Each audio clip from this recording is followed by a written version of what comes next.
Para tokoh lintas profesi menilai telah terjadi kemunduran demokrasi dan tata kelola negara menyusul adanya indikasi keterlibatan Presiden Joko Widodo dalam membangun dinasti politik. Para guru besar, dosen, agamawan, dan berbagai profesi mengeluarkan maklumat merespons perkembangan politik di tanah air. Khususnya pasca sidang putusan Mahkamah Konstitusi Senin 16 Oktober 2023.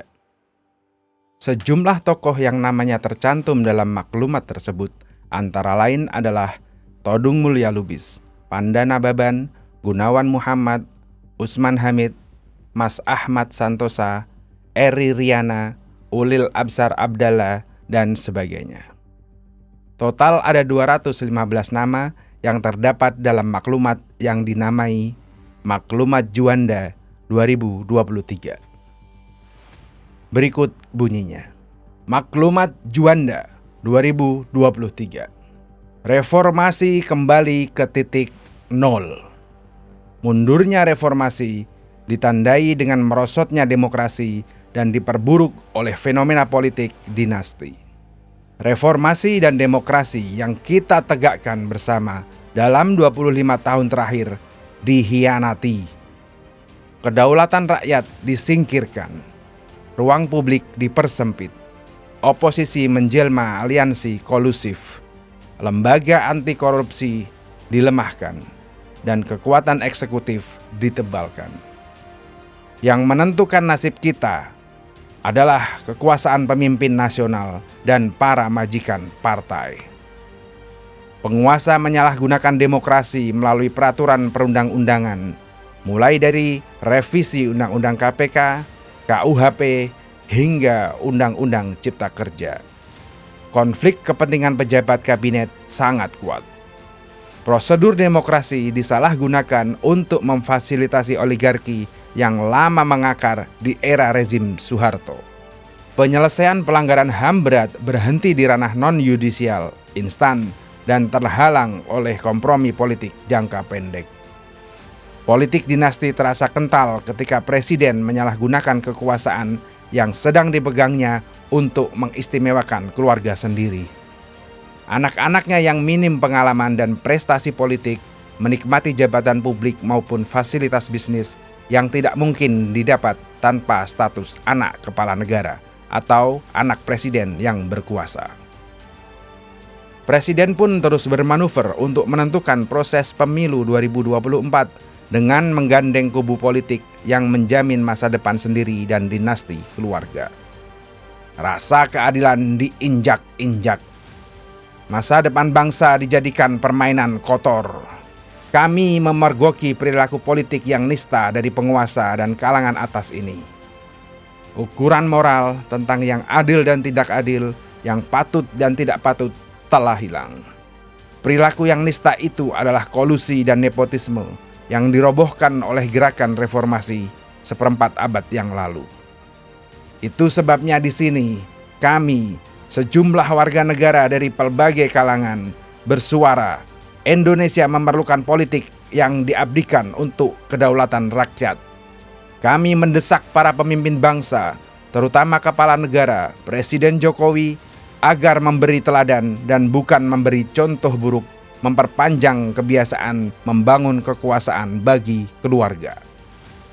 Dibacakan di Jalan Juanda, Jakarta, Senin 16 Oktober 2023. Menurut Usman Hamid, dalam artikelnya di media Indonesia beberapa waktu yang lalu, hanya dalam kurun waktu 25 tahun, amanah reformasi untuk penyelenggaraan negara yang bebas dari praktik korupsi, kolusi, dan nepotisme kini kembali ke titik nol. Tragisnya, praktik KKN yang semula dibayangkan akan terkikis justru telah kembali menjadi kebiasaan umum. Penyelenggara negara republik ini seperti tak pernah belajar dari kesalahan sebelumnya.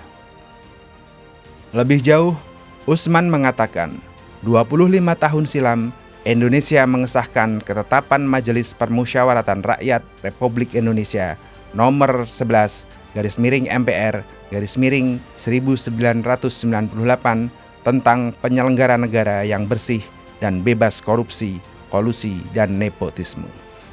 Pengesahan itu dilakukan atas desakan gerakan mahasiswa yang telah berbulan-bulan terus melakukan demonstrasi pada tahun 1998. Mereka menuntut terbitnya ketetapan-ketetapan MPR yang berisi agenda-agenda reformasi, antara lain terkait dengan penyelenggaraan negara yang bebas KKN dan penghapusan duifungsi militer.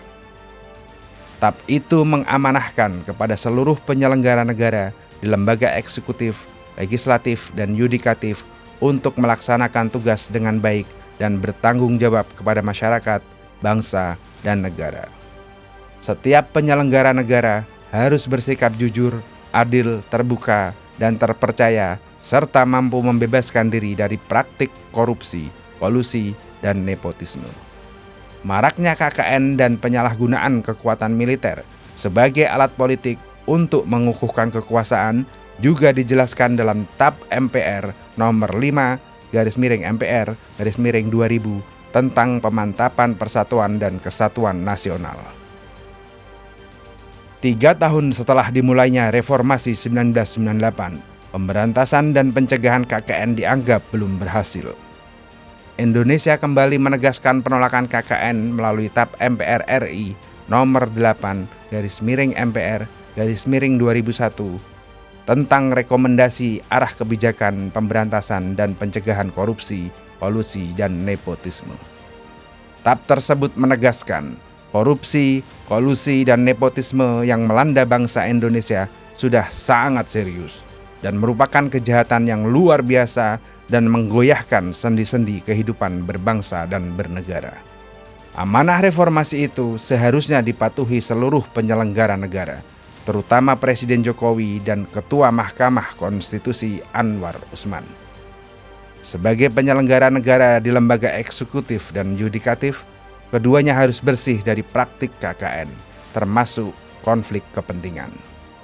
Patut disayangkan bahwa peran kepemimpinan keduanya dalam memuluskan Wali Kota Surakarta, Gibran Rakabuming Raka, sebagai bakal calon wakil presiden berpasangan dengan Prabowo Subianto benar-benar menjadi fenomena politik dinasti yang syarat kolusi dan nepotisme.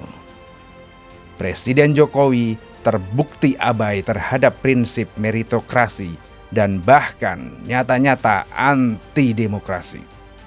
Keprihatinan ratusan aktivis, akademisi, dan budayawan melalui maklumat Juanda tersebut menegaskan reformasi telah kembali ke titik nol.